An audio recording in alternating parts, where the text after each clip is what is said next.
Hello there, welcome to our channel Tutorial Guru again. Hope you're doing fine. I'm back with another tutorial video, and today I'll be showing you how to block someone on TikTok.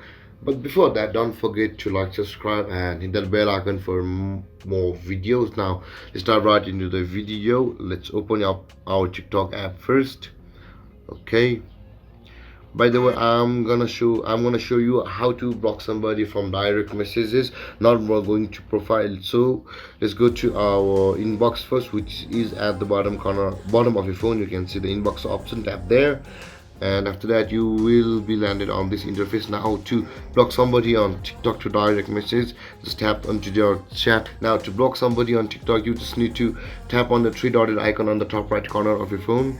Let's tap there, and you can see all these options popped out. Now to block, you can see the block option just at the bottom of the option, or the end of the option. Just tap there, and you can see block this user warning has appeared on our phone. Now if you wish to block somebody by this method, you can block them. It's on you, there's no reason to hesitate. But since this is my other account, I'll be needing that account for various reasons. I won't be blocking the account. So if you want to block somebody like this, you can just tap the confirm and it will be blocked. There guys, blocking somebody on TikTok is this easy. And if you have further questions or comments regarding the topic, don't hesitate to comment in the comment section below. Thank you for watching guys, and don't forget to like, subscribe and hit that bell icon for more videos. Thank you.